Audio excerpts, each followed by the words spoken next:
Now, Alrighty. Hello, ladies and gentlemen, and welcome back to another exciting episode of Inside Movies Galore.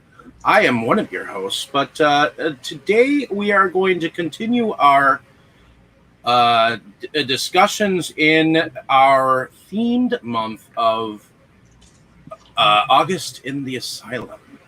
So, Brandon, why don't you tell us a little bit about what film we are going to be discussing tonight? well, today we are covering the 2001 film A Beautiful Mind by director Ron Howard. This is the story about John Nash, a brilliant scientist and mathematician known for the development of game theory for you economists out there. But he unfortunately has barriers that were placed in his way, which was his struggle with mental illness. And this is his story. So this was quite a big film back in its day. Ron Howard film, multi-Oscar award winner. Matter of fact, I think it won... we got some weird stuff going on upstairs for us. It won Best Picture, Best Actress in a Supporting Role for Jennifer Connelly, Best Director for Ron Howard, Best Screenplay for Akiva Goldman. And it was nominated, Russell Crowe was nominated for Actor, and it was nominated for Film Editing, Makeup, and Best Original Score. It is a real shame about Russell Crowe losing that acting. So, with that being said, let's get started with our group. So, Dave, was this your first time watching A Beautiful Mind? No, it definitely was not. And originally I thought that this was about a person with Asperger's or something like that. But after I've seen it a couple of times, this is probably my maybe third or fourth time, I realized that it was paranoid schizophrenia, especially after I actually roomed with a level 1 schizophrenia person. So, yeah, I thought this was one of Russell Crowe's better roles. I actually agree with the gladiator choice.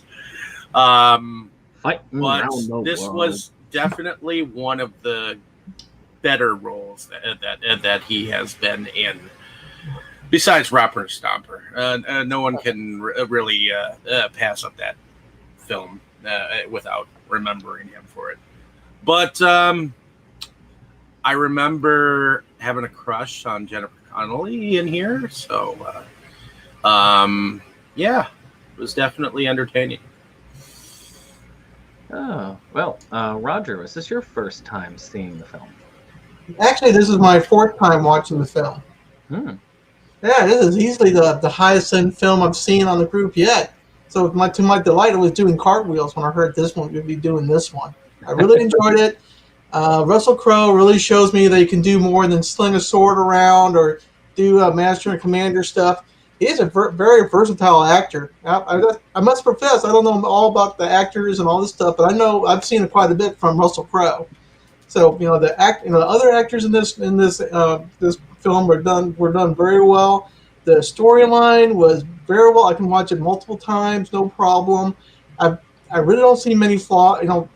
From my experience, I don't really see much of a way of a flaw in anything. So I really enjoyed watching the whole thing again.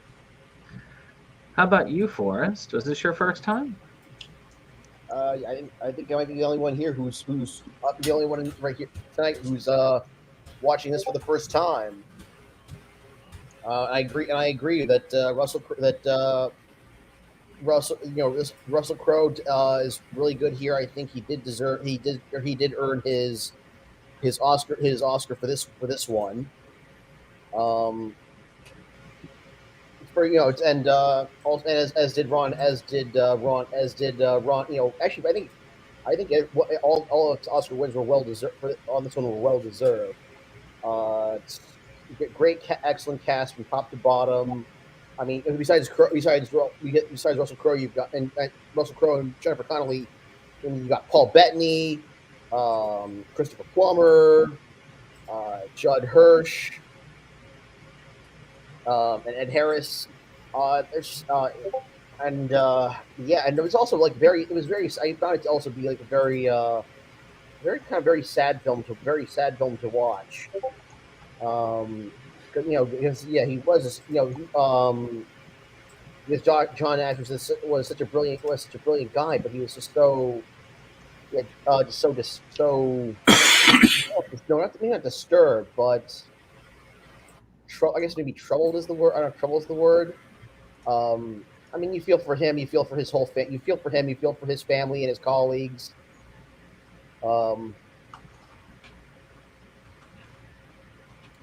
But yeah, it was just. I would say so that it was an excellent. I thought it was an excellent movie all around. Oh, good. Well, this was definitely not my first time seeing this film. I saw it in theaters when it came out. I was a grad school student at the time, and in undergrad I was a psychology major, and in grad school I was moving into rehab work. I wasn't quite sure whether I wanted to work with mental health or not. Matter of fact, part of my interest was in vocational rehabilitation, because I was all about trying to get people who want to work back to work, until I found out how cutthroat and nasty that field can be. But I did go ahead and see this in theaters. I was psyched about it. I had heard myself like this about this guy having his first psychotic break and all of this, and I was very interested. I had never actually met anybody with schizophrenia at the time. Since then, I have seen a lot of people with schizophrenia, so I'm very familiar with the disease now. But back then, it was definitely an experience. And of course, I really liked Paul Bettany. I'd also saw him in, was it First Night? Was that right? No, Knight's Tale. Knight's Tale. And loved him in that as well. And I can't remember which one of those was first, because I can't remember. When was A Knight's Tale? 2001, which came the same year. Same year as this movie. So it's hard to say which one I saw first, because I know this one came out towards the end of that year in December. But I was really blown away by the presentation. It made me go read the book, which I'd read multiple times, but I did not read it before this. I wasn't that willing to be prepared. And it is amazing to see some of the differences, but though at first I was very upset with Ron Howard's choices, I do feel like this was a lot of the decisions he carried were good ones, especially considering what he was doing. And I do think that Russell Crowe was robbed of his acting Oscar. I really think that his Gladiator Oscar was to make up for him not getting the Oscar for this film. That's how they do it. They will delay a year. So, why don't we get started? So, this film starts out right in, was it Princeton, I believe? Yes. Princeton. Yes. So, with introducing our people, so you've got Princeton is any of these type of schools. There's only two types of people, and Dave and I actually had the advantage of watching it together, and he had the disadvantage of having my commentary in the background. But there are two types of people there: those that are bought in, and those who work in. And of course, Russell Crowe's. Nash was actually came from a poor background, so he worked his way in. A brilliant scientist, but a kind of an eccentric mind himself. What did y'all think of the introduction of Nash and his friends? Some well-to-do, some maybe not so. Well, I think the first thing was I thought that Russell Crowe's character was like a bit arrogant. If he already knew that he was brilliant, and he was looking at. I remember seeing him looking at an older gentleman, and people started coming up and giving him pins. I'm just kind of feeling that he was kind of feeling like, wow, I want that, and I should be having that. I kind of got the feeling that Russell Crowe's character didn't have really much contact with many people, so he read every single book that he probably could get his hands on, and he was unaware of how arrogant he was. Especially because he has beginning signs of what could be a disability. You know, he had the kind of schizoid personality that you can see sometimes with people who have it, and it could be mistaken for autism spectrum if you're looking at it wrong. Yeah, because there is kind of that social disconnection and things like that, odd behaviors. Like when he's talking with that woman, that woman in the bar. When his buddies say, "Hey, why don't you go up to the bar or whatnot?" And he goes up to the bar. He's like, "Well, I don't know how to speak to women the way that they're meant to be, but let's just get down to the sex." Isn't it just an exchange of fluids? Oh man, yeah, that'll get you laid. I do like the way that she reacted to that. Oh, that's nice, and then slaps him in the face. Yep. And we have a taxi alum be one of our first introductions to mathematics. I do feel like his speech was quite a nice one. Gives you respect for mathematics and mathematicians. I certainly don't have the mind for that. Math was never my strong point. Not mine. But I know that the real life person, he did have disdain for classes. He wanted that school because he wanted to access the libraries and resources it had. Because of course, back in those days, we didn't have the internet. I say we like I was in college at that time. I'm not that old. I wasn't in college in the 60s. I don't think any of us were in college in the 60s. No. I don't think none of us were even alive in the 60s. But but of course, when that knowledge, was kind of gatekeep. It was a lot of gatekeeping with that type of knowledge. You had to go to the universities to pull that level so that you could do your research for your big project or whatnot. So it was possible to do what he did. Nowadays, you can just go online and find pretty much anything he was looking for. Yeah. He might not even have gone to college. He might have been like, nah, I can do my stuff at home. But you also have the introduction of Paul Bettany's character. The prodigal roommate arrives.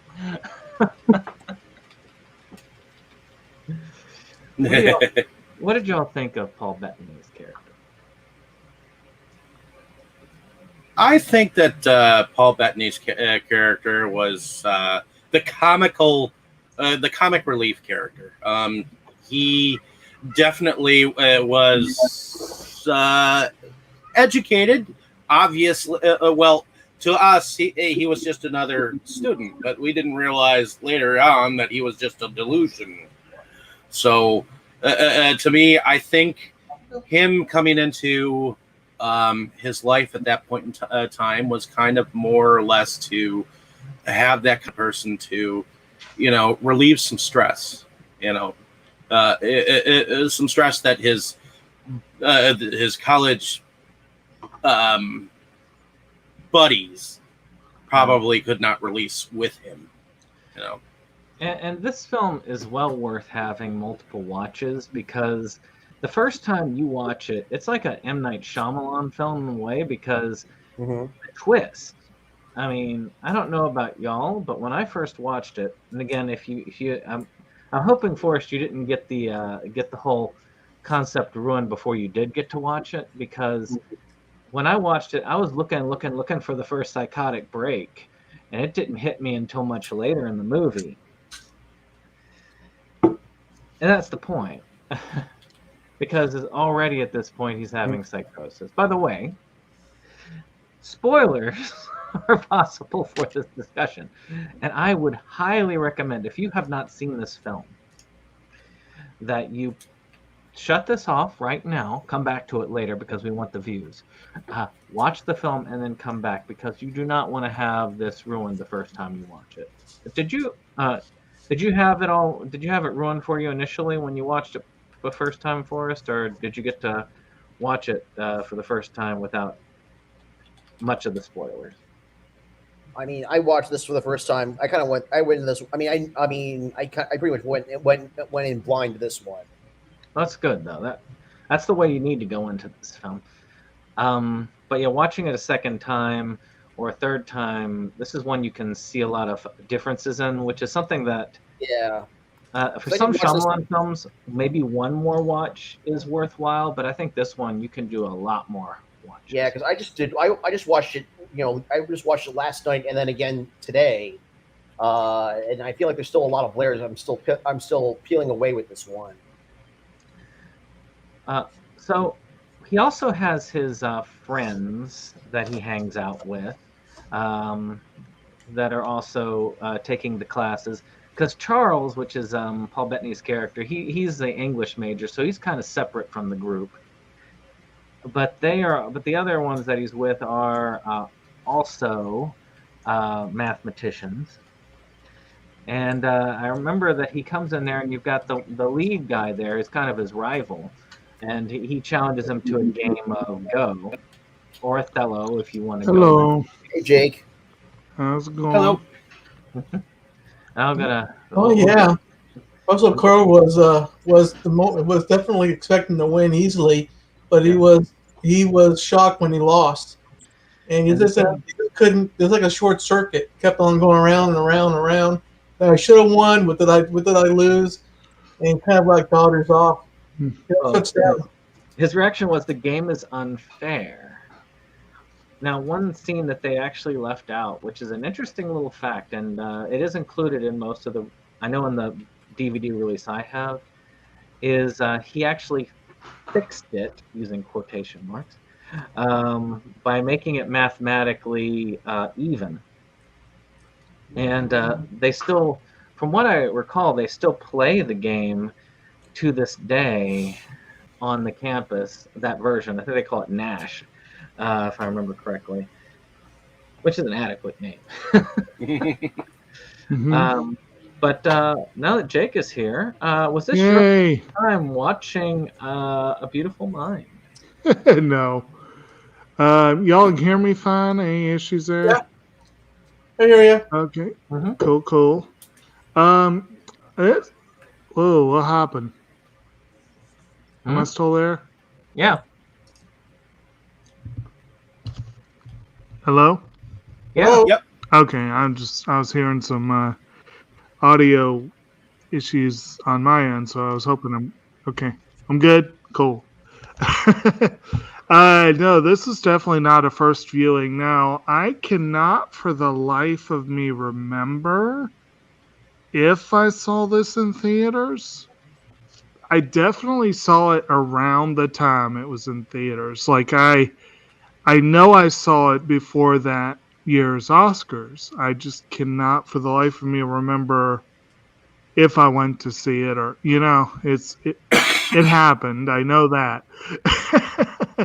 And I know I wanted to. I know I was kind of jazzed on it because I had, Russell Crowe, Jennifer Connelly, I was like, he's riding high on Gladiator, and she was riding high on the Requiem for a Dream. And I was like, yeah, well, actually, honestly, I had a bit of a crush on her at the time, partly because of I mean, yeah. who didn't have? I mean, if you were, I mean, who didn't have a crush on her back in the between? I would say between the '80s, between the '80s and the aughts.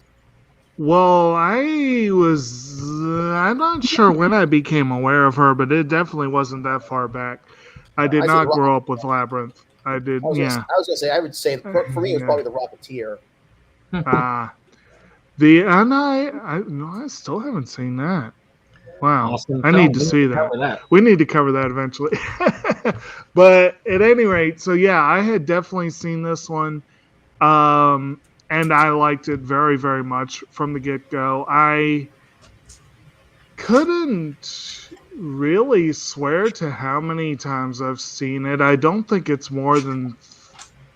This was probably no more than my 4th or 5th viewing at the most. Might not have even been that many, but I really couldn't say. It's been some time. If I had to guess, it's been at least a decade since I've seen the film. So it was good, and I am late because I just rewatched it, so apologies on that, but that means it's fresh in my mind. And this time around, I came to it, kind of fresh because it's been so long. I don't think I was terribly surprised by anything that happened, but I know in the meantime, Brandon, I've heard you many times rave about this film and how impressive you think it is. And so I kind of had that kind of as a dull roar in my mind. And one thing about this one, when maybe it's unfair, definitely to Miss Connolly, definitely to the movie, but one thing has always colored this one for me. And I think, Forrest, it sounds like you might agree with me on this. I have always felt that Jennifer Connelly was robbed when she did not at least get an Oscar nomination for Requiem. And I feel that about most of that film. Like, that film was robbed generally. I think it had 1 nomination, and it really should have had 7 or 8 minimum. Yeah, and I feel like Connolly's. I remember my high school health class. We tried to get our teacher to show us that movie in class. Mm-hmm. The school shot it down, but yeah. I will say Requiem for a Dream is far more effective than the DARE program. I've heard mixed things about it, but I know some people feel like it's too overboard and it just does more harm than good, and some people feel like they saw that. I know for me personally, I saw that and said I never want to do drugs. Well, I think as somebody has actually talked with people about the movie who do use and so on, I think it's a good deterrent, but I do think that it is a trigger for people who are actively using it. It can be definitely because it's so visceral. Yeah, I mean, I think that a lot of it. I mean, I've had several people who've relapsed on heroin because of that movie. So basically, my point being though that I was going to was that I know I'm not the only one. I know there is a vocal contingent out there that firmly believes that Connolly won for A Beautiful Mind in part because the Academy still had egg on their face for not nominating her the year before. Yeah. And they do have a bad history of trying to make up for their past failures. But this time around, I was able to come to it and go, she really does do a damn good job in the film. She did more or less deserve. There might have been some more deserving people that year, but she definitely deserved a lot of the praise she got. And I'm not going to be upset about her win, but I do think that it was partly to make up for Requiem's oversight. And so that's always kind of affected my view of the film. And it's also kind of funny that Russell Crowe is one of the few people who's nominated 3 years running. He won for Gladiator, and that performance was sandwiched between two better performances. Yes. Because he was incredible in The Insider, and he was incredible in this film. And he was great in Gladiator, but that could not have been the one that he won the Oscar for. But he couldn't have beaten Denzel for Training Day. Oh, no, Denzel was awesome in that movie. But anyway, so that the long and short of it is, I have always thought highly of this. It is one of my favorite Ron Howard films.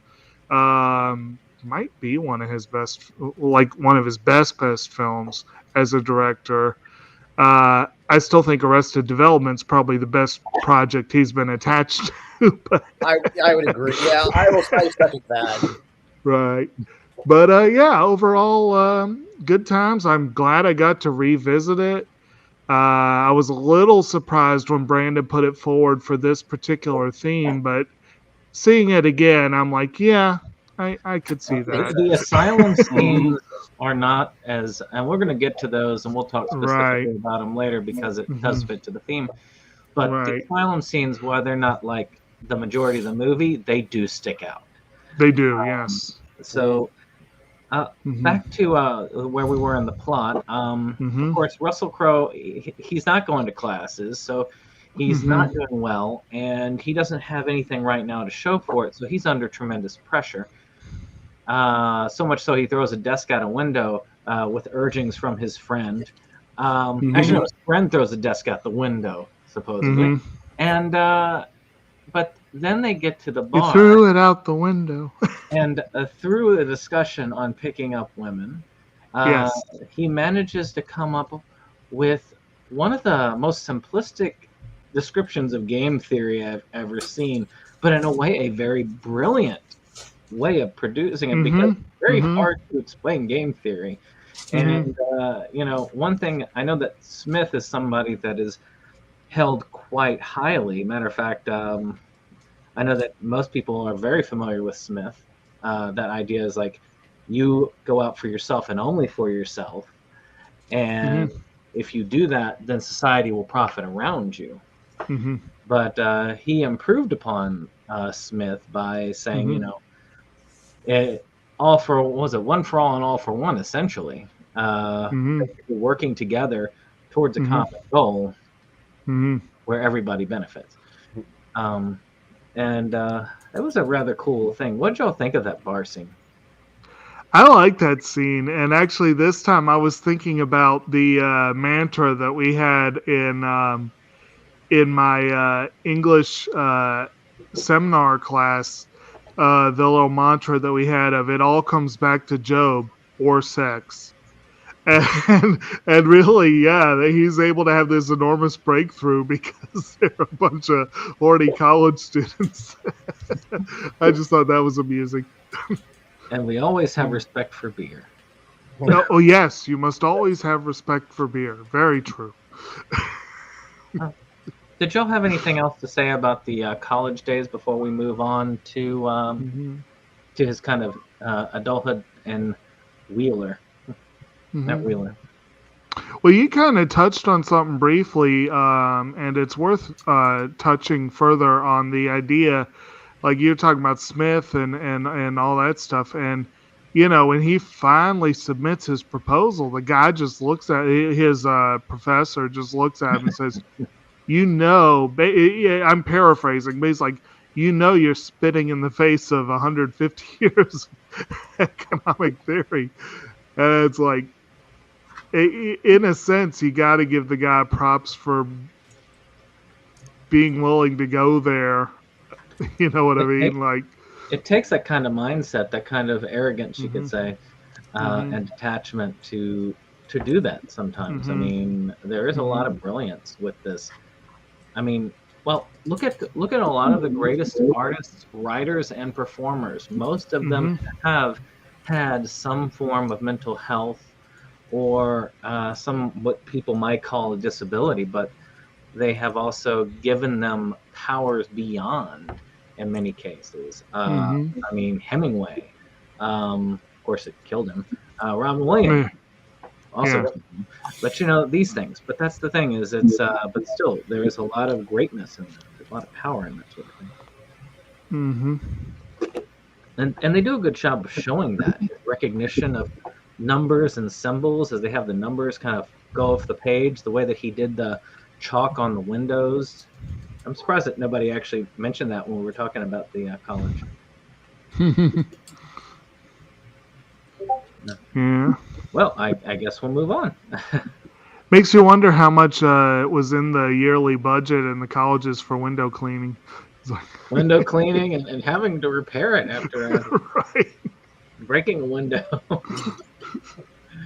So he does get this job, sort of a military contract with Wheeler, and you get to see him kind of going into the Pentagon and doing some basic, code breaking. Mm-hmm. Which in his favor, his pattern recognition, that though it led to his downfall, it was also one of his greatest assets, which was also his downfall in a lot of ways. But it was kind of cool to see that, and we get to see our first glimpse of one of our fun performances, probably Ed Harris, as he kind of like sits in the shadows there. The shadow. And he even says, like, who's Big Brother over there? And they're just kind of like ignoring it and moving on. And then they throw him right back at the classroom again, where he's able to do a lot of his work. Like most university, because he's at MIT, most, of course, university professors are kind of, I would never want to be a university professor because teaching is considered more of a hampering for most university professors because it's all about the research. You've got to publish in order to thrive in a university. So if you don't like doing research and publishing, you should never be a university professor. Go to a liberal arts college. And he's no exception to that. He was like, can't I call out sick for class? Yeah. Or no, can I get a doctor's note or whatever? And they're like, you are a doctor, and no. And of course, this also shows Jennifer Connelly's character in the first time. She's a student in this class. He kind of just walks in and writes a complex formula on the board and is like, all right, there you go, try solving this. And he ends up having to close the window on such a hot day, of course, before air conditioning, and because they've got so much noise going outside. Well, she decides, no, I've got another solution to this problem, and encourages them to take a break. So what do y'all think of Jennifer Connelly's character? I think she's very beautiful for her character. I'm not quite sure whether she looked that pretty for Nash in real life, but it was definitely an interesting relationship because she stayed with him, at least in this particular film, and she pushed him to get into, a right place for his head, and all throughout the film, and especially since they have a love, for each other, There you go, the actual real couple there, which was what's that? I posted it in the group so that y'all could see what the real couple looked like.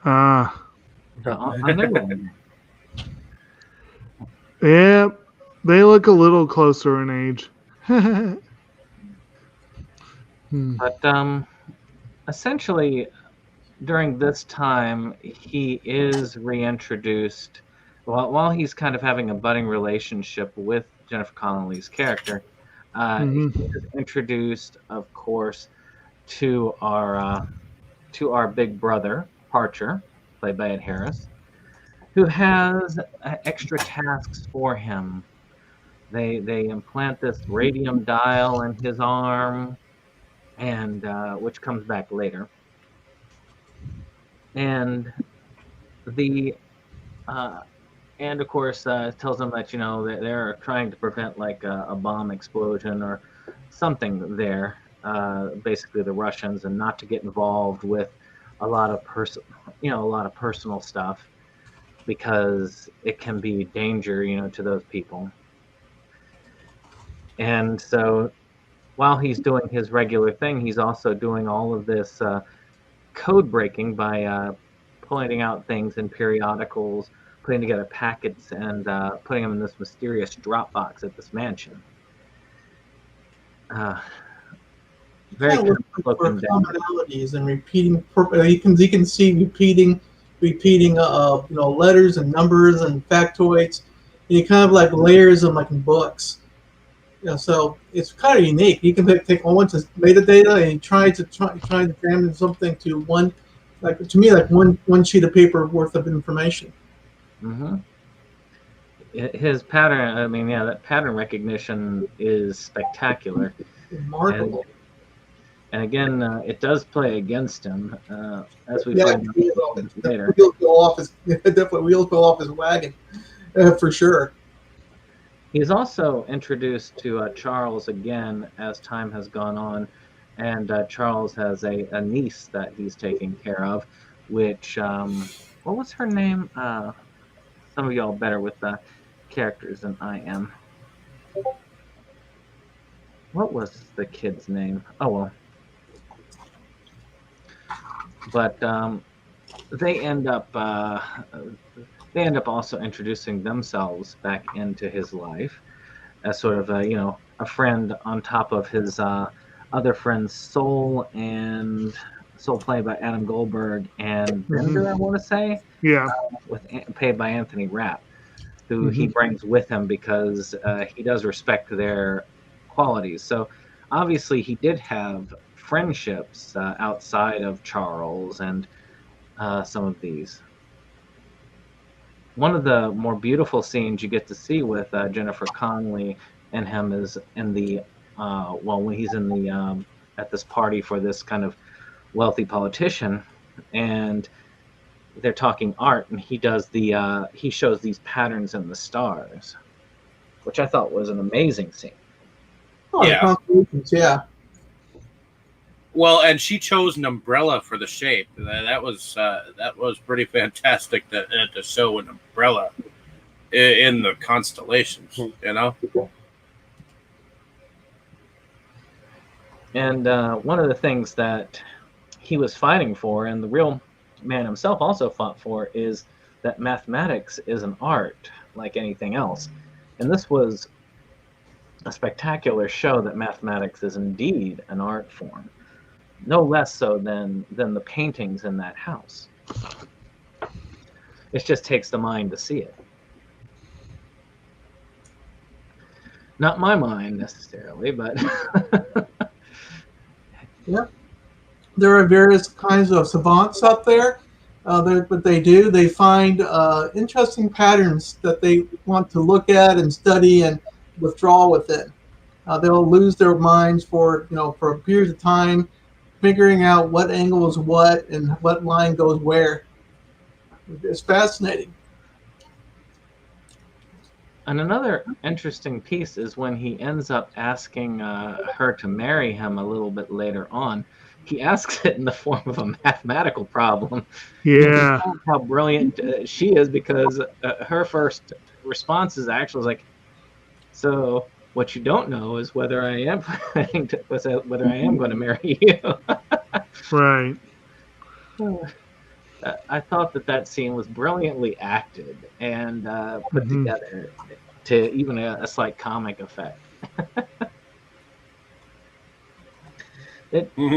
One of the things I thought was a potential plot hole, but I always thought that Charles would have been considered best man at the wedding, but of course he wasn't, because that would have caused complications if he was.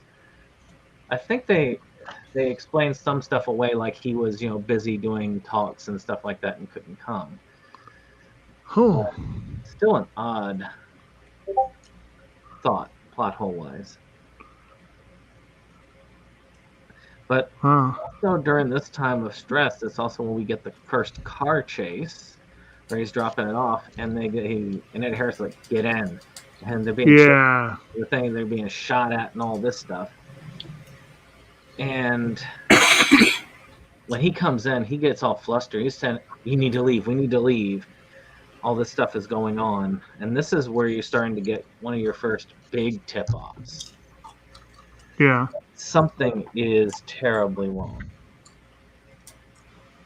Mm-hmm.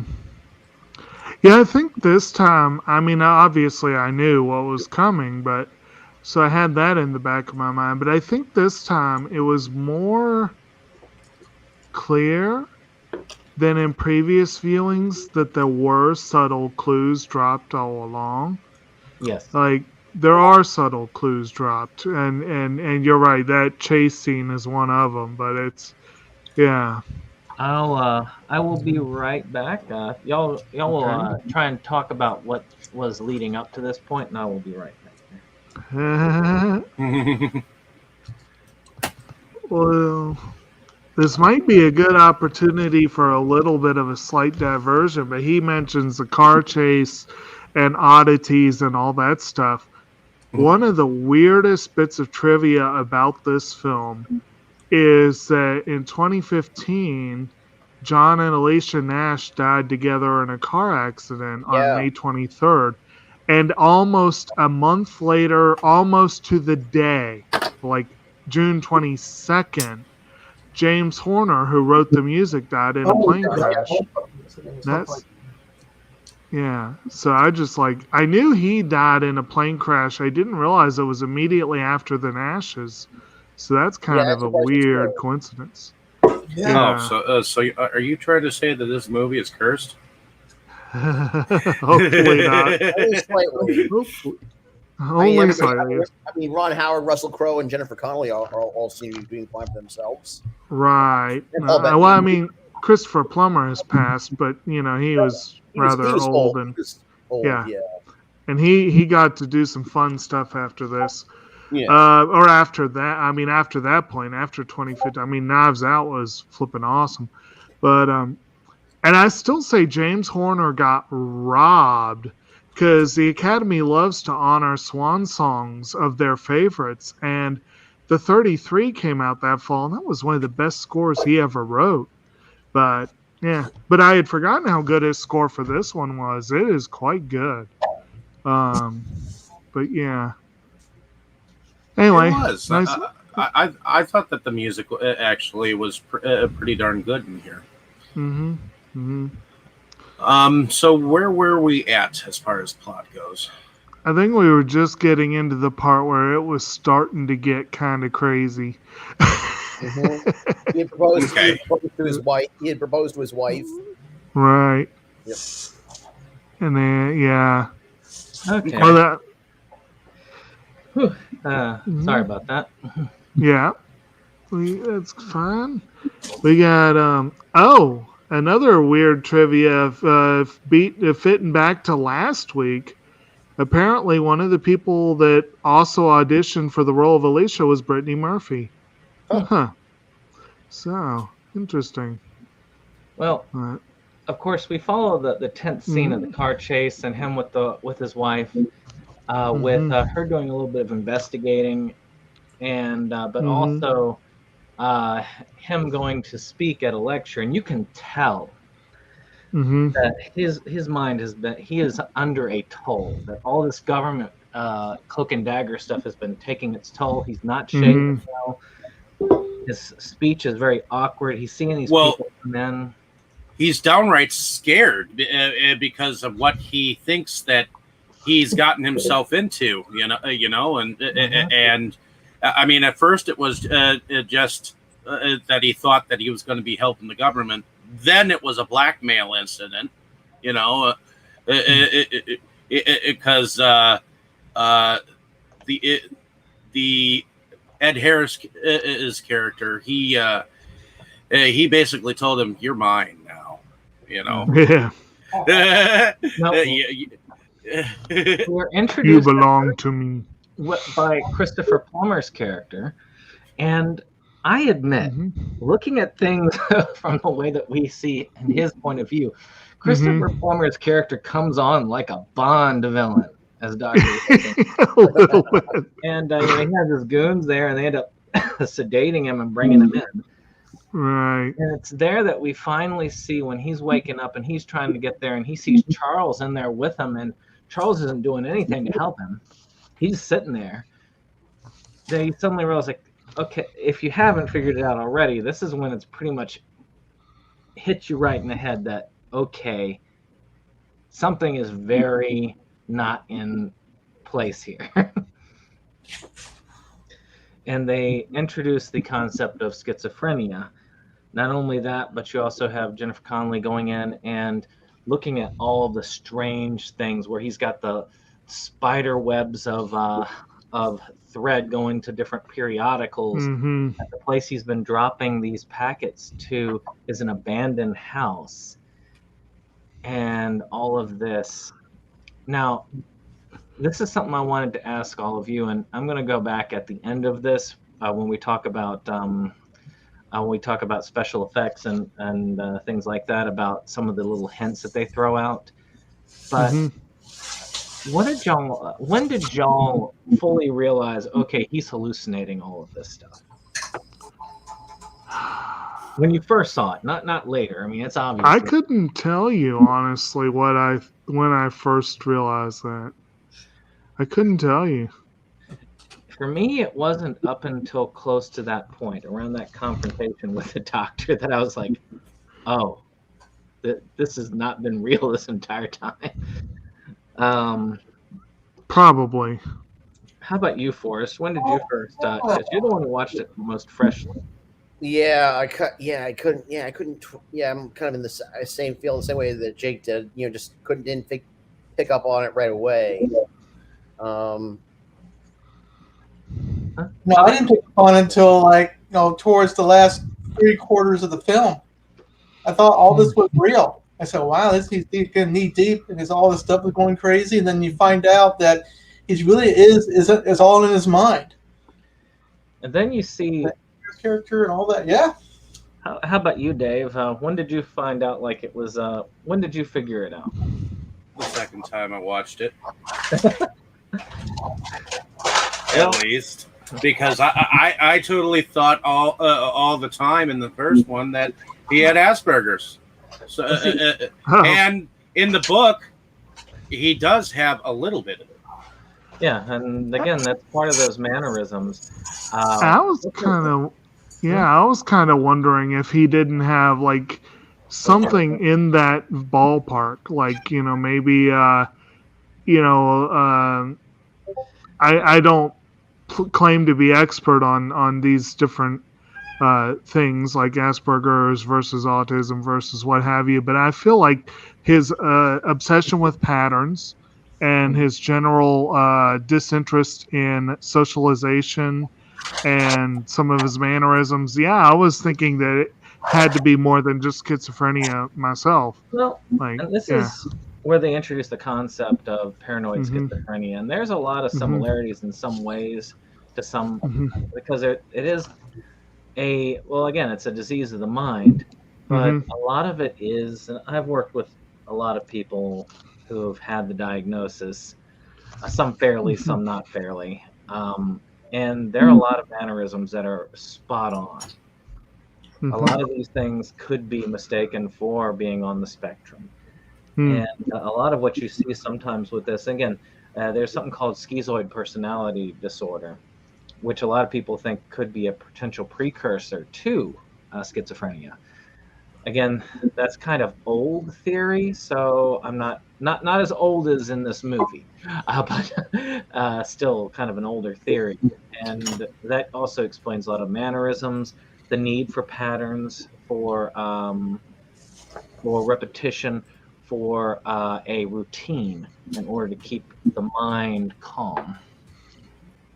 It's so there are some similarities there, but yeah, because when the mind is not calm, we see this a little bit later in the movie when he goes in to do teaching again, or when he starts going back to the university and climbing back up again, that routine is key.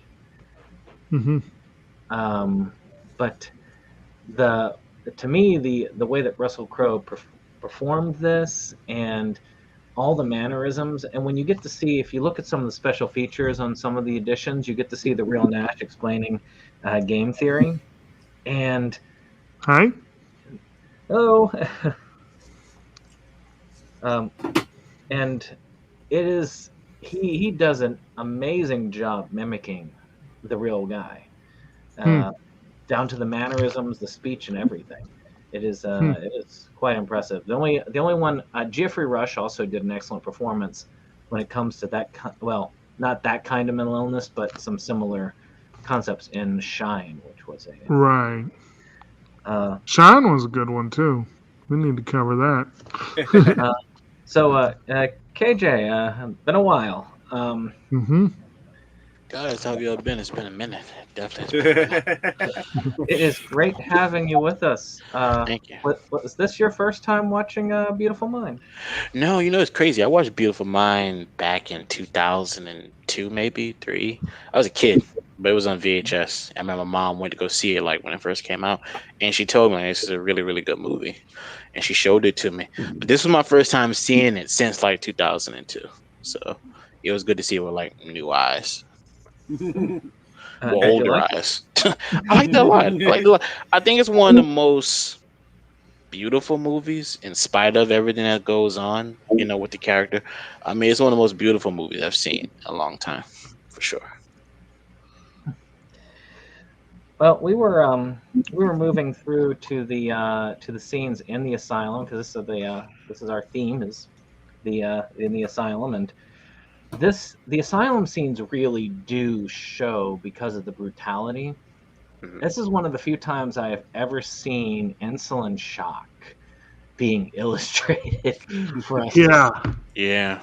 And for those who don't know about the practice of insulin shock, you are a very fortunate person to not be to have to deal with it, because there were 2 types of shock therapy: insulin shock and ECT.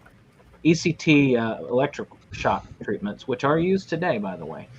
Insulin shock was not, but they go on the same basis, which is forcing the brain to go through a seizure to increase electrical activity in the brain in order to reset the brain, which that sort of thing can be used in cases of I have seen it being used in catatonic schizophrenia to bring people out, and depression, not insulin shock. That's too dangerous, because insulin shock basically gets you to go into diabetic shock by pumping you full of insulin. And they show the process in kind of a detail, where they're injecting him with it, and you can see that the shakes. That's him going into an insulin-induced seizure, which had resulted in deaths, as you do in this field.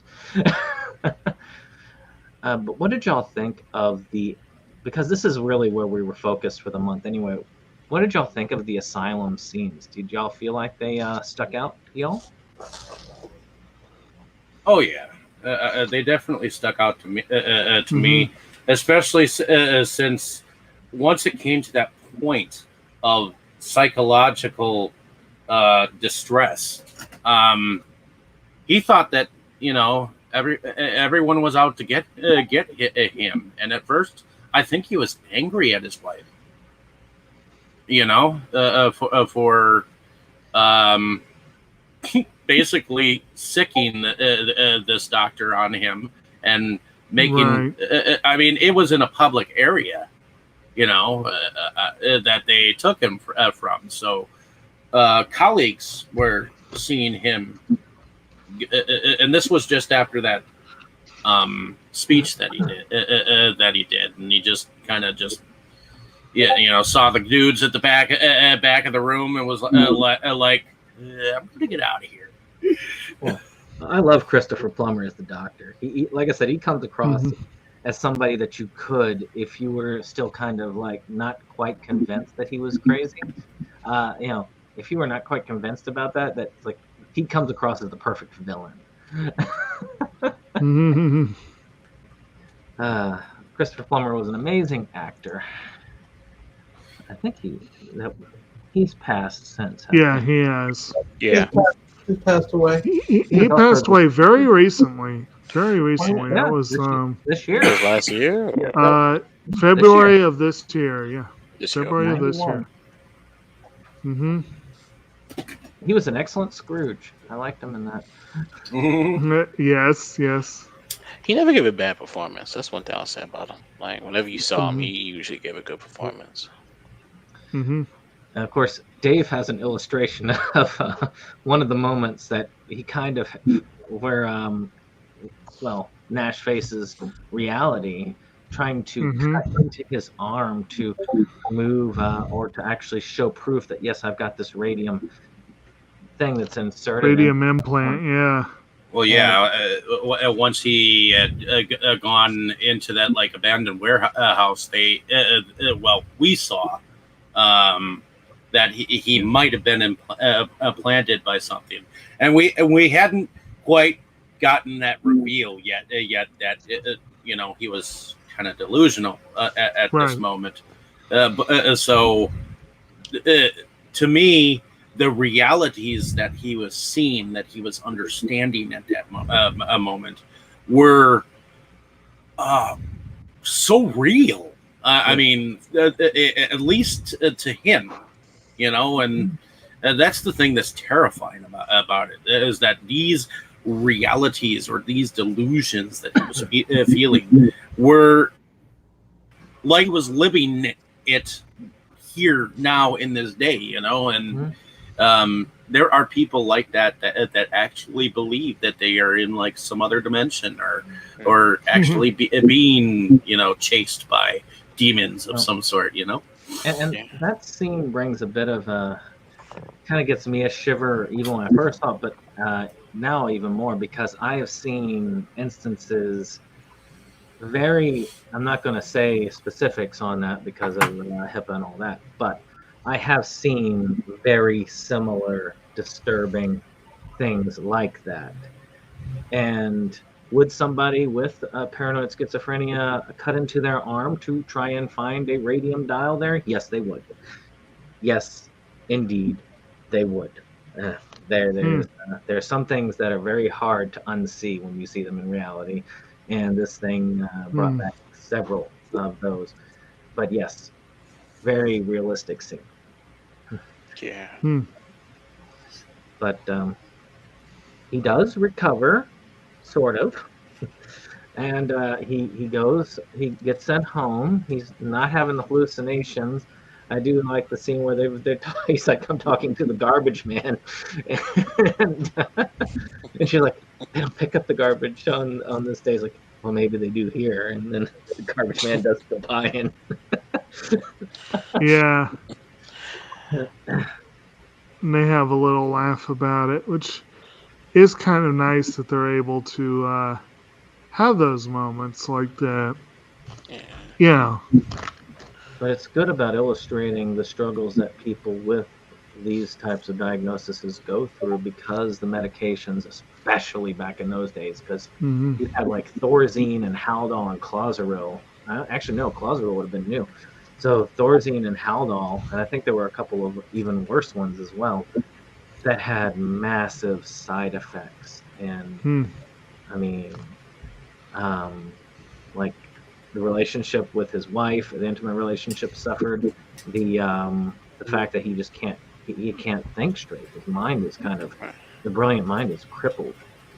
And that was the hardest part to watch in the movie. It's like you really want things to work out for him because he's genuinely trying to actually make a difference in the world. But it's just like, I think rewatching this movie, the hardest parts was when he was talking to things that weren't there, because I've seen people do that. And I don't know, it's hard. It's hard because other people just won't get it. And I thought that Ron Howard did a great job of showing us like what it felt like to be in his head.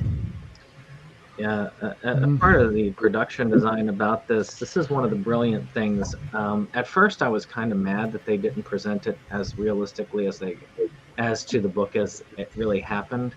But when I look at the real delusions, a lot of them involve things that if they had presented it the way it was in real life, we would have caught on that it was schizophrenia like right away, because we're talking aliens and stuff.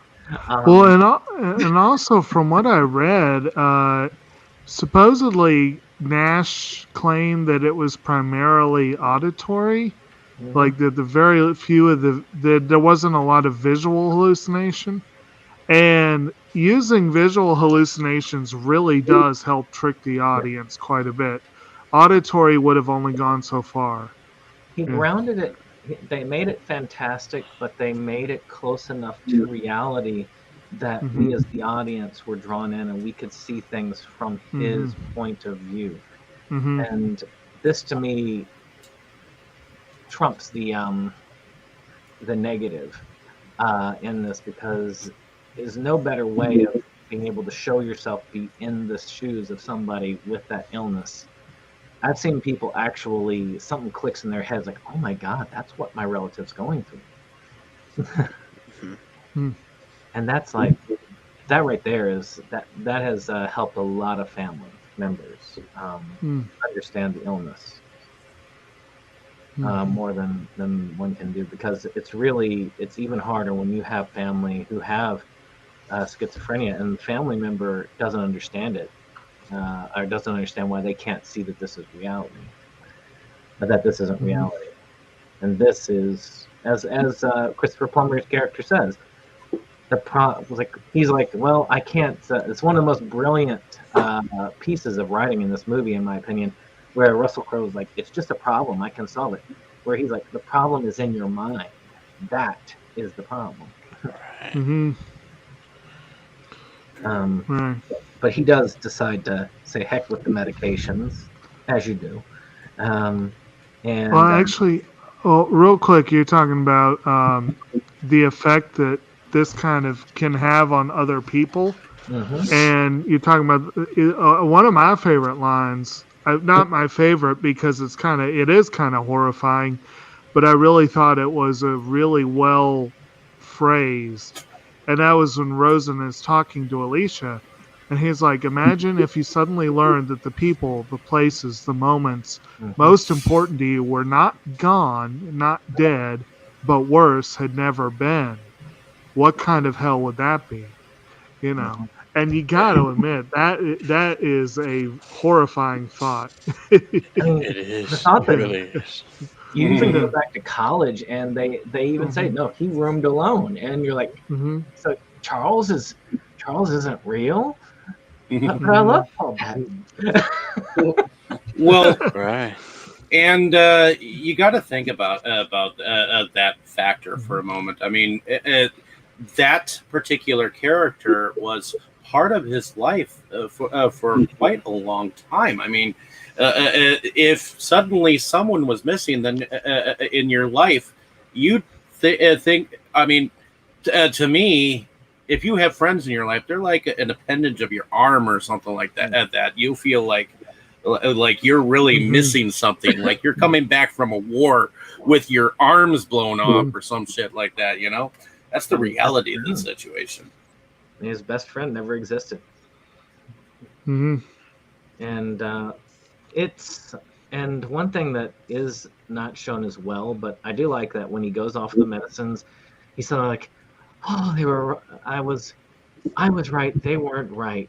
And there's so much relief you see in him when that happens. And there's enough of it that gave me even a slight doubt the first time. I was like, maybe he is right, maybe they're wrong. But that's good. That's a feeling that you should be able to have, because then you can relate. And a lot of times people under psychosis, when they're having a break that they get hospitalized for, they remember nothing of the event.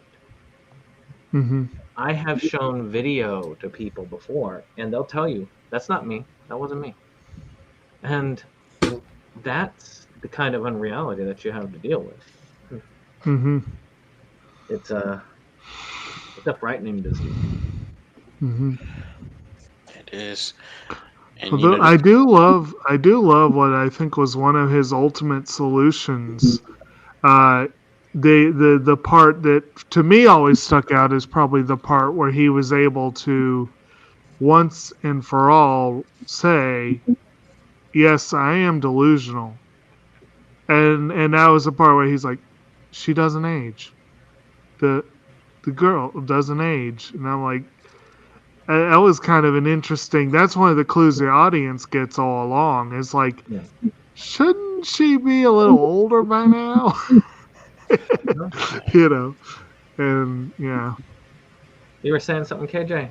Sorry. No, I was just gonna just touch back on one thing that you guys mentioned earlier, which I was sitting here thinking about a little more deeply, was when you said, had the illusion that he had been broken, what truly would have maybe happened to him? You know, I mean, it's a fortunate thing that I guess at some point he embraced it for what it really was.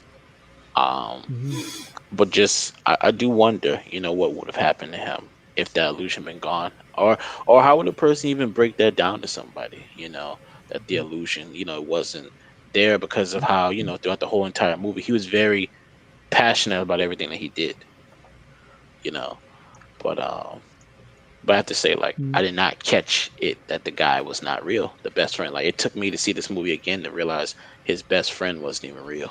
Like, that kind of just, I don't know, just kind of really hit me hard. Like, wow, like, this dude isn't even real. Yeah, there is a book. It's called "I'm Not Sick, I Don't Need Help" by Xavier Amador that covers the subject quite well, and I recommend it for anybody who wants to learn a little bit more, especially if your caregiver is with this. I ran groups for many years with family members of individuals who had gone through similar things, and helped them work through that. The 90% of the time, though, once a person gains insight into what's going on, this is for everything. I don't care what it is, illness, addiction, anything. Recovery is right around the corner, so to speak. I mean, give or take a few years or whatnot, but still. Right. The process can start. That's recovery is truly possible. Yeah. And with him, that was something that clicked in his mind to allow for that recovery. Another thing I forgot, and I'm surprised that y'all didn't mention, especially with the love of Jennifer Connelly's acting, is that time when she goes into the bathroom and she shatters that glass. You can see the rage and the frustration. Yeah. Oh yeah. Yeah. Yeah. Her acting in this was definitely not to be ignored, but she won the Oscar for it, so it wasn't. Yeah. That scene with the baby in the tub always got me, though. Yeah, that was that moment. That was the moment it really pushed it. Yeah. Yeah, that scene really bothered me. Yeah, it did. End of that, they wanted to make sure that you knew that he was that there was no doubt that he definitely was mentally ill. Ew, he was talking about, like, well, Charles, you can't see him because he's got a cloaking device, and all this. Again, his mind working against him by coming up with all these solutions to, they can't see him, this is why. Because it's all in their mind. It's all. Oh, you didn't know that English professors at what was it, Harvard, are issued cloaking devices as part of the thing? But was that real though? The scene with the baby. I mean, was that a real life thing that actually happened to Nash? I wasn't able to find that out. I think it was a dramatization. Gotcha. In reality, and this part is the part that bothers me the most about the movie, but I understand why they did it, which was turning it into the everlasting love and romance that he stuck with them no matter what, and then he went off of his meds and he was able to handle the schizophrenia on his own without any help. Those are both total BS. Which I tell people this before they watch the movie if they have. I was like, no, that's BS. One, his wife did leave him. They would get together and split up multiple times, but they did get back together. But apparently they got married twice. Yeah. Yeah. And didn't he live with her? If I'm not mistaken, during the 70s and 80s, he lived with her. If I'm not mistaken, yeah. I mean, like I say, it was off and on for a lot of times, but I think it was towards the end. It was it was much more stable, and he did go on and off treatment. He did go on and off with hospitalization, which happens a lot with these illnesses. Is that they'll do this? They'll go off the meds, they'll get hospitalized, they'll be restored to baseline, and then process, rinse, wash, rinse, repeat. For years, and he went through that same process But that wouldn't have made for a very compelling story if it was like, oh yeah, and she left him. Right. I mean, I get it. I mean, commercially, it would have made sense to put all that into the movie to sell it. It would have been a less entertaining, less uplifting movie. But they could have done it. But business-wise, I don't think it would have did what it did, because I think that movie made like almost $400 million, if I'm not mistaken, at the box office. Now, if this had been a Darren Aronofsky film, that's probably the direction they would have gone. That's true. Ooh, that would have been a very different film. That would have been a horror film instead. Pretty much.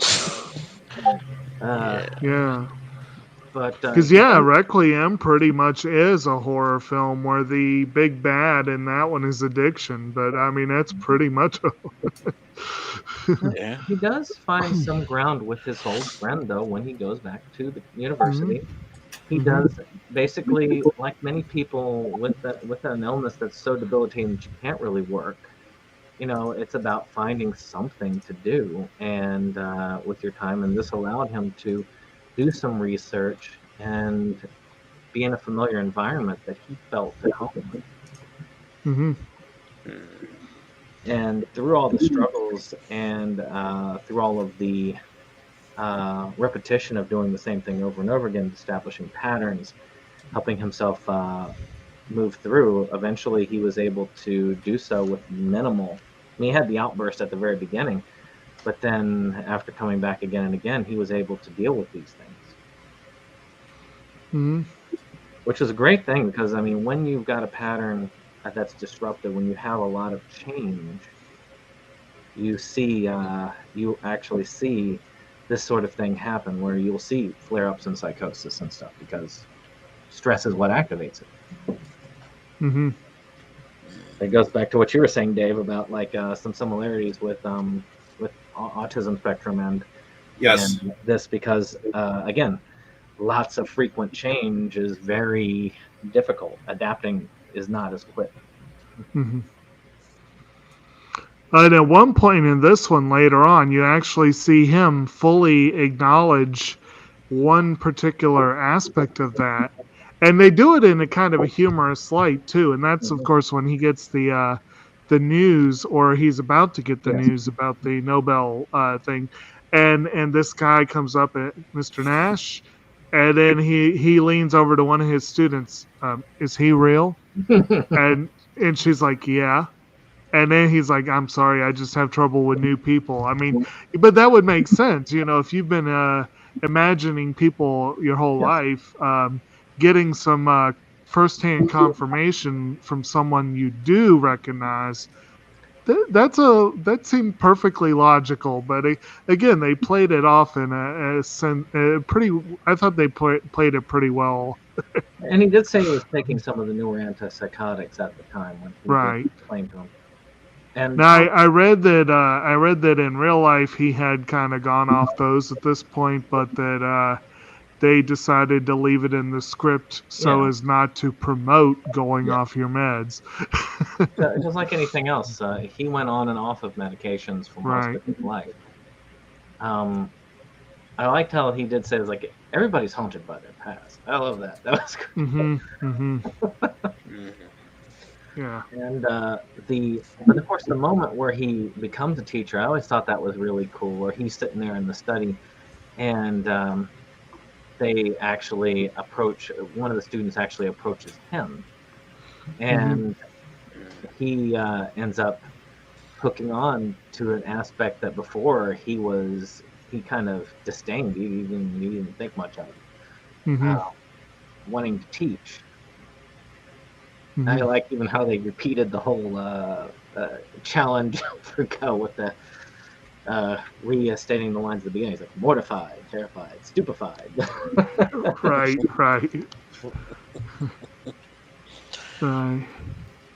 No. The another memorable line that stuck out to me, again, talking about the way he kind of disdained teaching the first time.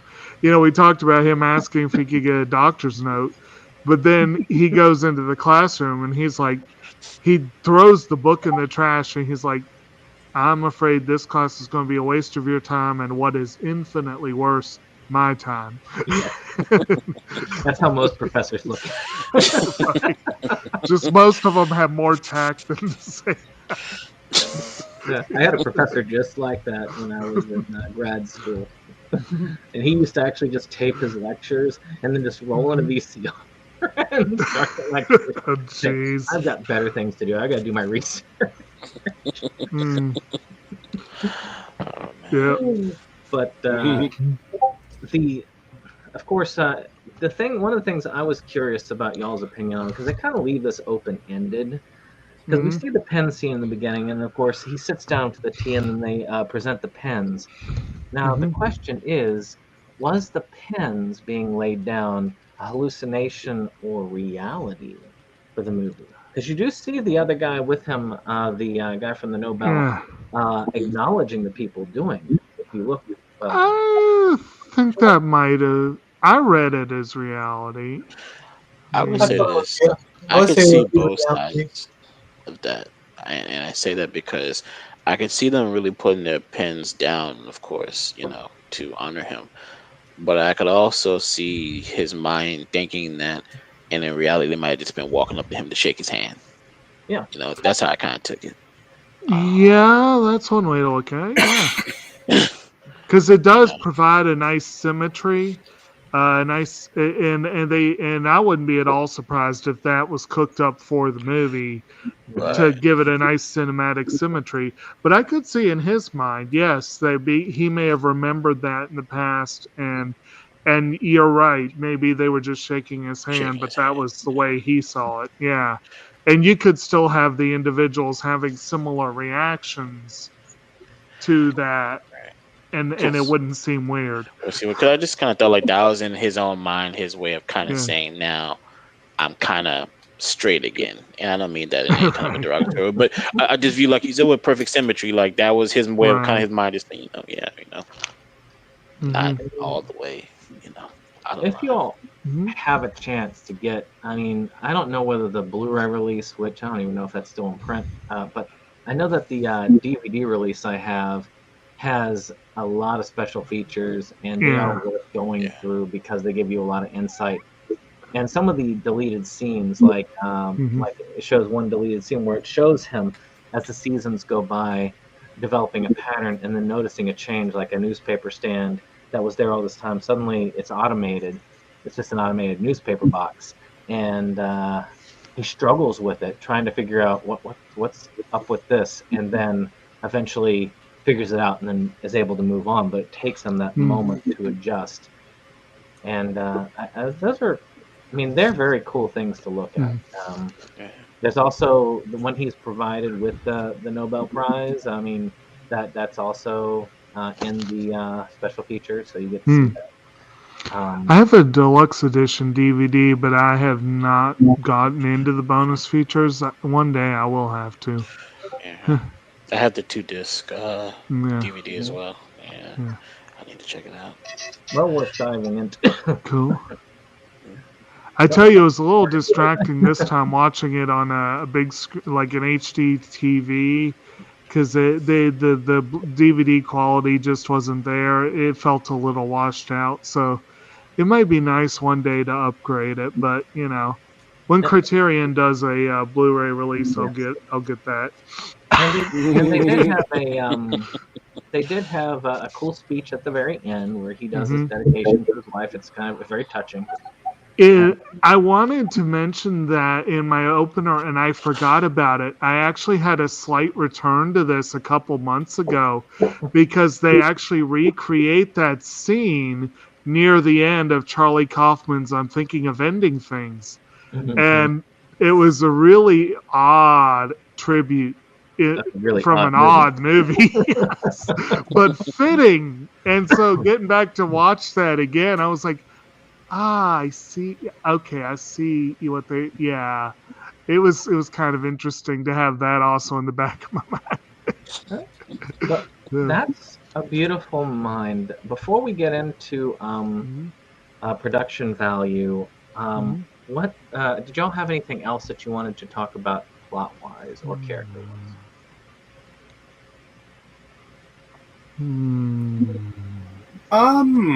Not that I know of. I mean, we covered most of it. I mean, Yeah. But we hit it pretty well. Ed Harris was pretty much the reality. Reality once he grew up, and he kind of grew out of Charles over time. So, other than that, and KJ, I know you missed like the first part of it. Did you have any thing that you wanted to say about the first half of the movie? First half? No, nothing comes to mind. I think we've pretty much covered. I mean, the majority of the characters and their tendencies and everything pretty well. There's one thing about the early part of the film that always bugged me, and I probably could have said this in my opening comments too, but one thing that's always bugged me, they do a fair job of aging the characters through the years. Yeah. But it's not a spectacular job. I don't really know why this one was up for makeup, because it's not a spectacular job. But I always thought Russell Crowe was too old to play college age Nash. He looks too old for those scenes. I may not be the majority opinion in this. I just feel like he really does. And I also find it interesting as far as the age aspect. I think he's 10 years. I looked it up earlier and I've already forgotten, but I think he's like 10 years older than Jennifer Connelly, so it's not as big a gap as I thought it was. But it's kind of sad that one of the trivia things I read was they were considering Mira Sorvino, and they're like, oh, she's too old for the role. And she's like 3 years younger than Connelly, so still much younger than Crowe. And in real life, the Nashes were only about 5 or 6 years apart. So it's like, I don't know. There was some weird ageism going on with this. I'll say this about that. One thing about a lot of people from back then, when you look at the pictures, I mean, a lot of them did look older than their actual age. A lot of that's probably true, yeah. And then on top of the Mira Sorvino part, you got to remember this too. I mean, with her situation with Harvey Weinstein, that might have played a factor in her not getting that job more than her age. That might have. You're very right. Weinstein was king of the world when this came out. Yeah. An example of that exact thing. Look at Halloween, the original Halloween. Our main character in the Scream Queen. She looked much older than her real age in that. That's true. Later on, it's sort of like she looked older than she was for a while, but then once she caught up to the age she looked, then she didn't really age all that much after that. So it was kind of funny. And we had the same issue last week with Girl Interrupted. Like almost all those girls were supposed to be teens, and almost all the actresses were in their 20s, and it was like, it wasn't like distractingly off, but it was a little off. Hey, how many times have we seen high school dramas where it's like 20-something-year-olds are playing? Exactly. You go back to the 50s, man. When you look at the movies from back then, and people that were in them, I mean, like they were already in their late 20s, almost 30. You know, I was gonna say, like Grease. Everybody, like some of the characters have receding hairline. Yeah, Stockton Channing was like 30, 34. 32. Right. 34, yeah. Like, geez, I mean, come on. Actually, you know, it's funny you mentioned Grease because I saw John Travolta's name on the list of people considered for Nash, and I'm like, that would have been a different movie. I gotta wonder if Travolta would have pulled it off. Of course, then again, I would have. If you told me back in there about Russell Crowe doing this, I would have probably like, really? I was surprised. Because wasn't Gladiator 2 years before this? I think. No, it was 1 year before this. Oh, 1 year. And, okay. And at the time, Gladiator was the main thing I knew him from. Every time I think of Russell Crowe, I still think fighting around the world. Maximus. Production design in this was interesting. I mean, yes, it won the makeup category, and I disagree. I think that the aging makeup did pretty well, especially when you compare him to the real life counterpart. They did a really good job of trying to make him resemble that. Right. And on top of that, there are certain things that they bent over backwards for to give you these hints about the illness. One that sticks out in my mind is they did compute. Remember how he was talking about like how later on, like he was tracking pigeon movements? What's funny is that they actually had to come up with CGI pigeons for one thing in particular. Where I read about that. Was running through the pigeons because they had to make it so that the pigeons didn't spook when she ran through it. That was supposed to be a subtle tell. So if you were really looking, you could have actually looked at that and said, "That's weird." But there are a lot of subtle tells, and this is why I say watching this movie multiple times is a good idea, because you catch little things when you start looking for them. You catch little things. Like you'll notice that whenever Charles would speak, it was usually offhand if there were a lot of people. He was never with the group. Like when he was talking about when Nash shot down for his lovely approach to dating. Where he was just like, yes, the great Jordan. He was like right at the door leaving when the thing was going. He was never with the group. It's little things like that they did that are amazing to come back to this film and see. It might have been it might have been a clever trick as well that Charles was a different major, like he was not a mathematician, because that helped give him that sense of he would have been less likely to be in their circle. But yeah, it is interesting that you're right. He never really interacted. Another tell is when what's the one scene where Harris's character, what's his face, comes into the office and is like raising a fuss and whatever, and then he goes and Nash kind of like calls after him, and Saul's like, "Hey man, you all right? What's going on?" You know, he's like, you get the clear impression when you're looking for it. I didn't get this the first time I saw it, I'm sure, but this time I'm looking for it and I'm like, yeah, those people were not reacting to the other guy. They were only reacting to Nash. And it's like, yeah.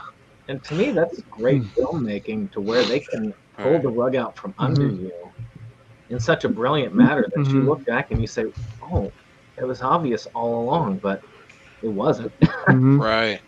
And that, to me, is an amazing act of filmmaking. But also production design. I loved how they did the numbers and pattern reading, the illustrations on that. But what did y'all think about the production value, the makeup, the effects, things like that, the locations? Well, setting the scene chronologically, they did a really good job with that. Like the 50s, 60s, 70s, whatever. They did a really good job of the time and place. That's for sure. I'm sorry, I can't control your music. Yeah, costumes are on point, I thought, too, for each decade. In terms of effect, I want to say my favorite scene in the movie, I don't know if this was computer generated or not, was actually when Nash and Alicia are outside of that banquet or that ball, and he goes around her and he points up to the sky, and then all the stars, they light up. That was actually one of my favorite scenes in the movie. I just thought that was a really great great touch. I don't know if that was CGI or not, though. So, well, let's move on to music. It was nominated for its score, which was a brilliant score. I think, to me, with the effects and the score, which aren't that badly outdated, I do think that a 4K, if this ever gets released on 4K, it would be an excellent 4K film. Of course, I would love to see this as a Criterion release. I don't know if it will be one, but it would be kind of cool to see it.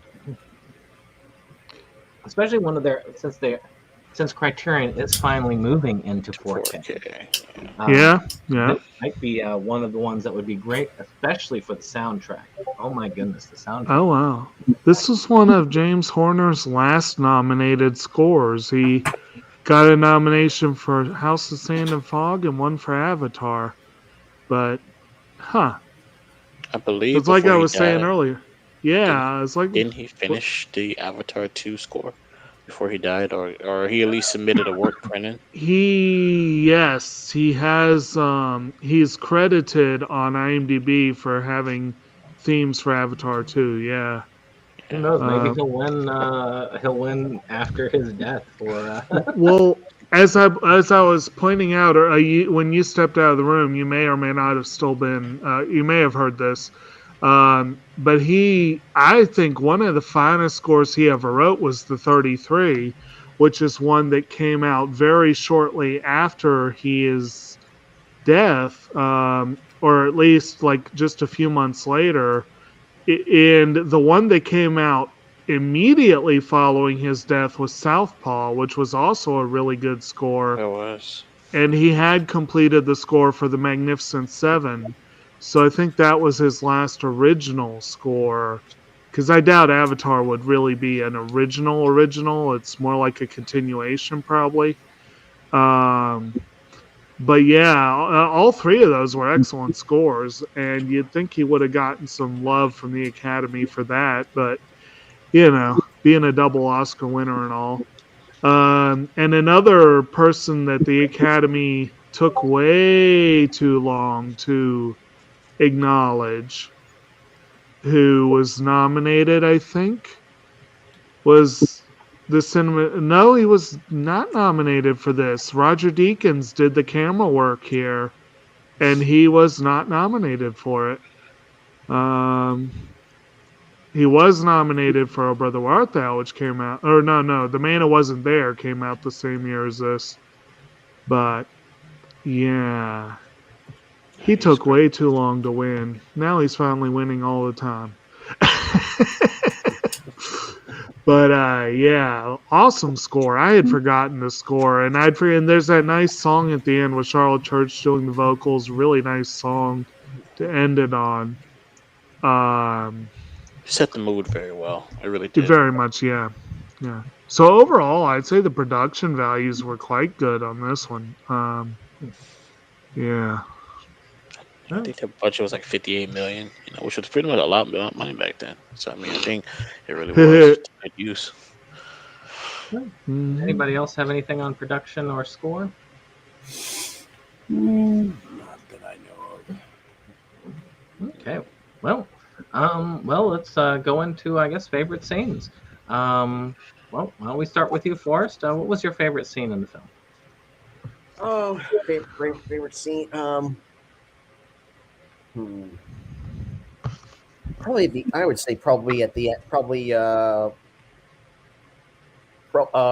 near the end. When they're old. When they're a little old. When Nash is much older, and he's getting honored for his work. And also. Well, actually, this is a favorite moment for me, but I don't know the scene with the baby in the bathtub. That scene's gonna stick with me for a while, just because of how disturbing it was. Mm-hmm. How about you, Jake? There's a lot of little moments. Again, I think probably one of the most notable ones for me is the moment when he realized that Charles' niece is not aging, and that helps him have that breakthrough he needs. I just always thought that was a really powerful moment, and it was pretty fun. And again, there are just like little moments, little one-liners that he has, like the one part where he first meets Saul and Bender, and he uses the refracting light to compare it against Saul's tie, and he's like, I knew there had to be a mathematical reason for your tie to be so bad, or something like that. And, just little moments like that are pretty good. But yeah, overall, it's hard to say a clear favorite. What about you, KJ? I got a couple as well, and I have to agree with Jake. Like, there's some smaller moments in the movie that I like. One scene I like was the bar scene when he was trying to figure out the mathematical equation, and then the girls come into the room, and I think it was Josh Lucas and some of them come over there to talk to him about picking up girls and how to pick up girls. And during that moment, he has his breakthrough as to what his theory was going to be. That scene, I already said the scene with him and Jennifer Connelly at that banquet outside, but I think the last scene is towards the end of the movie where I think the guy who did the presentation and was with him at the pen for the pen scene, he first comes to his door, and he's walking out, and I think his class was just letting out, and he says to him real briefly, like, I'm assuming because you've been standing here, I'm assuming that you're real. Like, and now that moment when it kind of clicked for me, okay, he's embraced what he's been going through, and he's having a little bit of humor, a little bit of fun with it, his own stuff. But that's another favorite scene of mine. It's a small scene, but it's a favorite of mine. Roger? My favorite scene is toward the end, when he's seeing the hallucinations for the last time.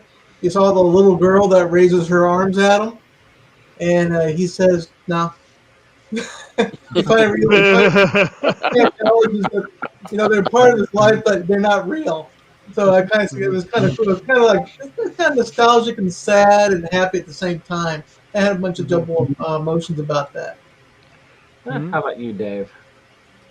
My favorite scene, one of my favorite scenes, was the stargazing scene, where he shows her an umbrella in the stars. But my other favorite scene is when Ed Harris's character brings him into that warehouse, and there's all these fucking people, and they. It looks like they stick something in his arm, to us, and we haven't quite known his delusions yet. And it's like, how deep is this man going into the government system? Right. That's the thing. They made it believable because, again, he did have attention from the Pentagon, and he was on a need to know basis. So again, it was believable. That's the brilliance of it. I wanted to mention one other little thing, touching on a scene that KJ reminded me of. I don't know why I didn't think of this right away, but the other breakthrough where he has that mathematical breakthrough with the girls and whatever. I did like, again, the way he solved that equation. But my favorite part of that is when they're all looking at the blonde, and he uses her as the the way of setting up the equation. He's like, if we all go for her, we all lose. If no one goes for her, we all win, basically, except her, obviously. But I like it's a fun explanation, but probably my favorite part is where he gets up and rushes out of there, and he just stops and looks at her and says, "Thank you," and then leaves, and just the look of utter confusion on her face. It's like, what?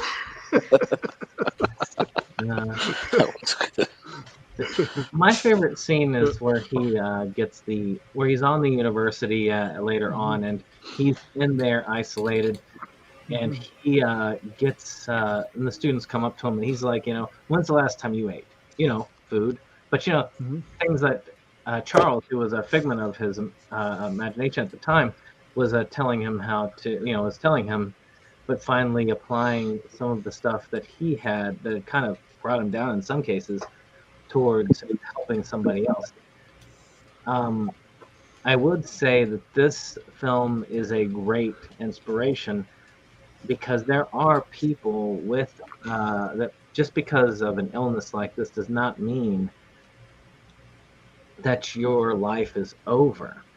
There are plenty of people. Matter of fact, I've met several high-ranking psychiatrists and professors that have schizophrenia, and it is possible to overcome the hurdles that life puts in front of you.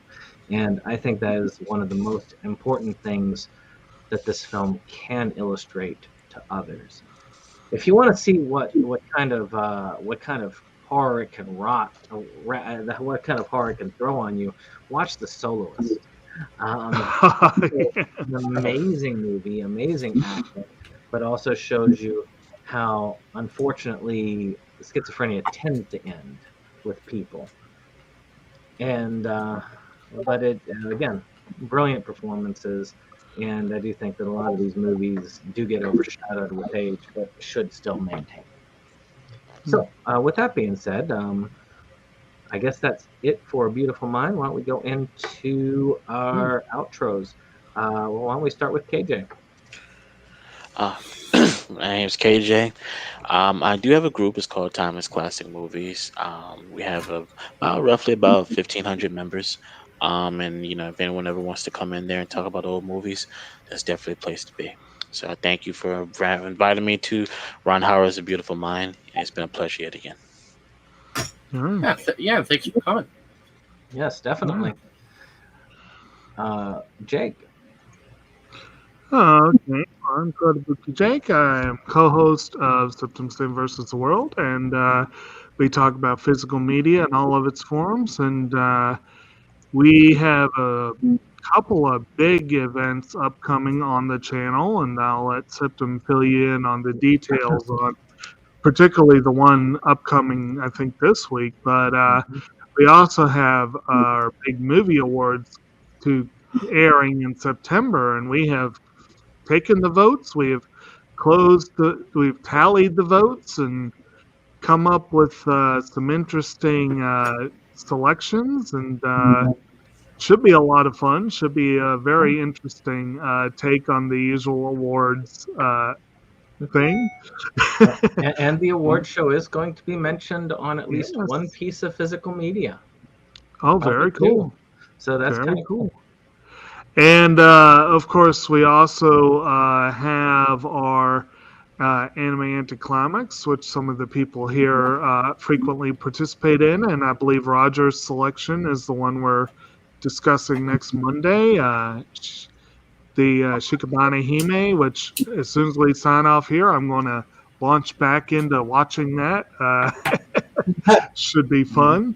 Yep. And meanwhile, I'm a movie collector, fan, anime collector, fan, any media really, here in Central Virginia. I also have my own or co-owner of a nursery that is young and growing and takes up a lot of time in addition to all the other stuff going on. So, yeah. All right, Forrest. My name's Forrest Bennett. I'm an independent film producer, movie enthusiast, based in Long Island, New York. I just recently wrapped production on a Friday the 13th fan film called Victim No More, written and directed by Bobby Heckman. And then I had two movies I produced one called Camp Murder and the other called The Devil's Lettuce. Recently released. And that's I've got various other projects in the pipeline. Also, a big comic book enthusiast. Cool. Yeah. Matter of fact, we went over some comics in our recent video. So, Roger. Hello, my name is Roger. Presently I run a small Facebook group that specializes in ultra wide selection anime, manga, and figure collecting. I profess to have the largest anime collection in Florida, and I'm kind of working on the import part of it as well. So thank you for allowing me to listen in and do some reviews on real movies. First Florida, next the world. Your state, buddy. You're next. So, of course, I'm SeptumSin at SeptumSin versus the World. We cover a lot of physical media. We are appreciative of all of that. So we cover releases. And right now we're just doing slideshows because we are busy with other topics. But if there is ever an interest in our coming back for commentary, we will return sooner than later. But we do pick up videos, and we do other things like reviews and top 10s and so on. We have a lot of cool things upcoming. Our 200th pickup episode is debuting tomorrow. And it's quite the extravaganza, talking about physical media and collecting. A lot of participation. Matter of fact, many of the people here have participated, and definitely we thank you all. And you have all been people that we are very glad to have had as a part of our interaction group. On mine. And we have some amazing stuff. It's a long video, but it is filled to the brim with amazing pickups and things like we go through some large sets that probably don't get a lot of detail. Some anime sets, matter of fact, that would be kind of cool to look at. But also, we have the Versus Awards coming up. It's going to be SeptumSin versus the awards this time around because we are hosting it, but we're hoping to eventually get others involved. And this is something that we are trying to get wider and wider. If you were kind of sick of those other award shows that leave things out and don't quite reflect values that are within the common, but maybe beyond the People's Choice Awards, but not quite as artsy as the Oscars, which is a joke. One for you. So, I consider both of them a joke. Yes, and that lovely, happy middle ground where one can find such films as Amityville Vibrator. We have, as Jake said, gotten the tabulations. Lots of votes coming in from all over the internet. And we are hoping to have more participation as we gather presenters. So if you have a YouTube channel or something that you want to advertise throughout and you want to be a presenter, just give one of us a contact and we'll get hooked up if we want to do some presentations. We're going to do some pre-filming. And then on the 30th of September, we're going to have the award show.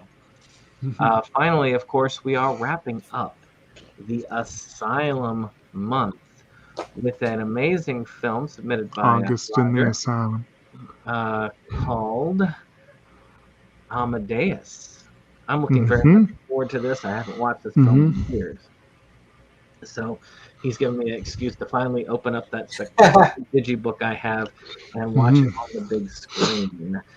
But I'm going to go ahead and hand this back to the true master of menace, Dave. It's all yours. Alrighty, and my name is David Streggy. I'm one of the founding fathers of Inside Movies Galore. So those of you who have come along with me on this journey, whether it be mysterious or not, thank you for coming on and enjoying this experience with me. I love to share my knowledge about films and just discuss them down to their very nature and hardcore, why we tend to like them or hate them. So thank you for sharing your brilliant minds with me. And